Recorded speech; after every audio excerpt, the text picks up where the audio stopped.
G'day, I'm Steve.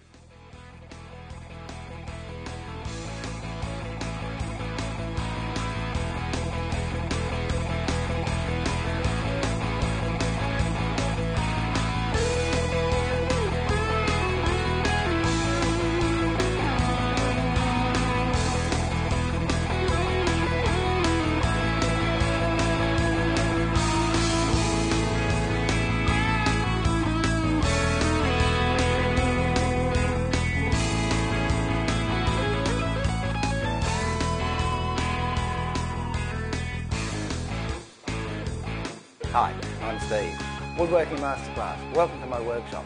What I'd like to do with this video is continue in the Good Things Come in 3 series. And what I want to do is talk about abrasive paper and give you 3 simple ideas that can help you use abrasives and save abrasives.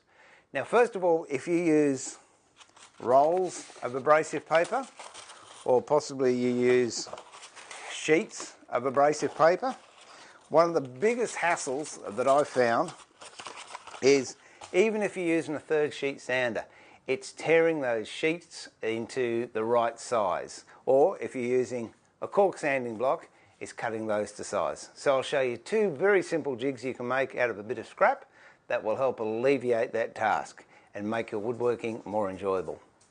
I'll also show you how you can revitalise an old sanding block. Instead of throwing it away, give it a new lease on life. First of all, to the 2 jigs. All you need firstly, a bit of scrap plywood. This is a bit of an offcut I got out of the bin. Size doesn't matter. What we need is the exact size of the abrasive paper. Don't know why they call it sandpaper, because I don't think we use sand anymore.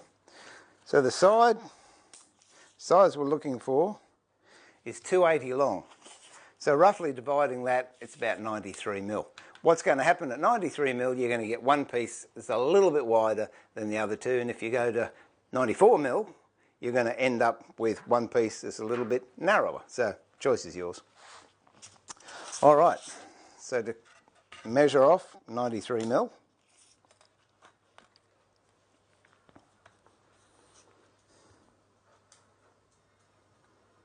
it's about there.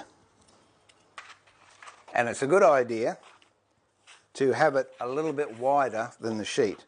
So the sheet itself is 2300 wide, so I'd go 10 mil either side. So mark out 250 mil.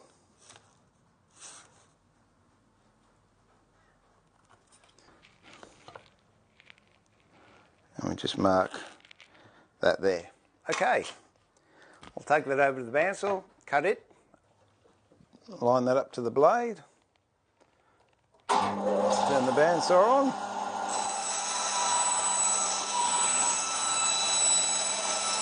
Wait until the blade stops. Reach in, get my timber. Now we'll go to the docking saw. Line the blade up with the mark. Push up against the fence. Okay, now that's cut to width. And there should be just around 10 mil either side of the paper, which there is, or we can do it that way so you can see it. The reason I don't cut it to the exact width of the paper is sometimes you might not line it up properly and you might get not a straight tear. And then this other bit, what we can do is, in fact we might even leave that the way it is.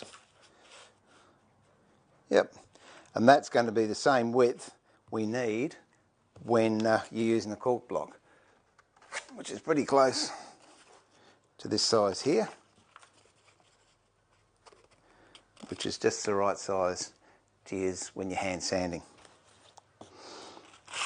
Now what I want to do is just set it up, and I'm just going to cut a chamfer on it. Now you could use a router bit, you could use a table saw, but I'll just trim these bits up.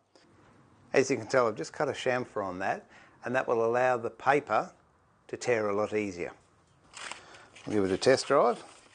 All you do is line up the back edge there with the straight edge of your sandpaper and just pull.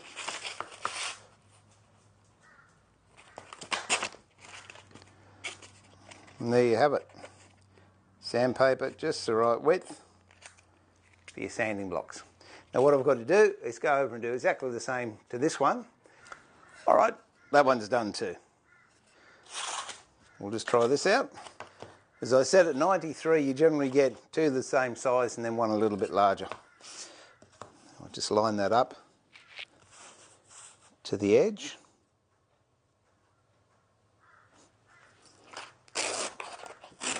See how nicely, easily it tears?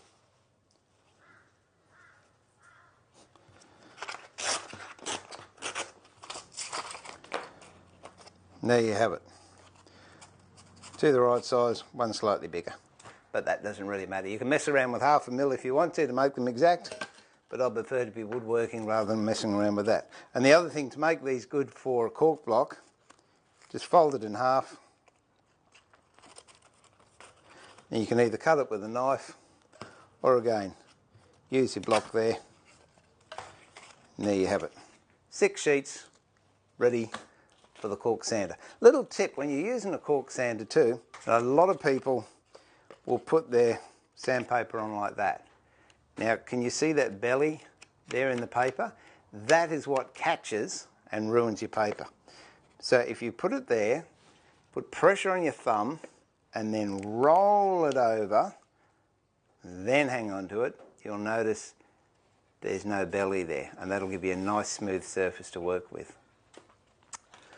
So what's that? That's 2 tips. 3rd tip, cork block.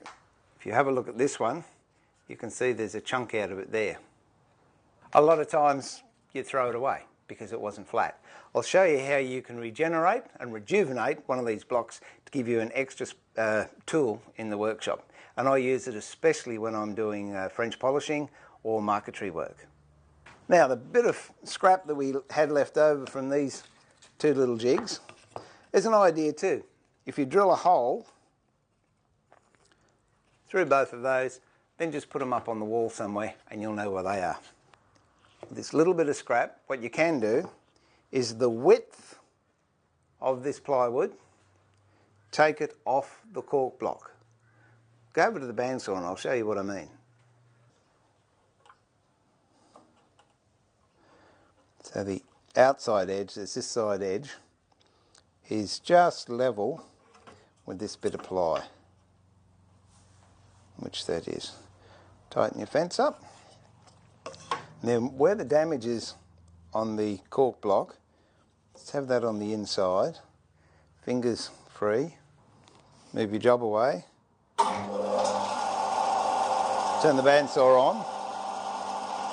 And just very gently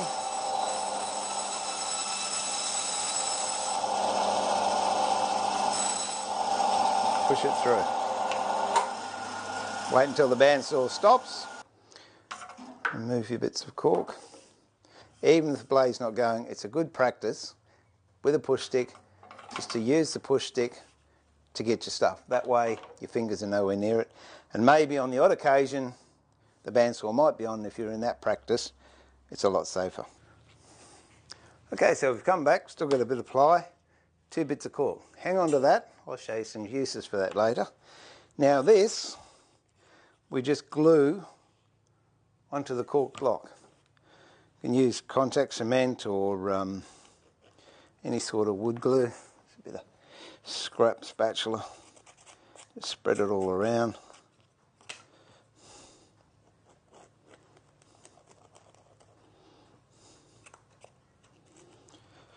What I do to make sure I get the right area, I'll just place it on there, and that gives me an idea of where we're going to put the glue on this side as well.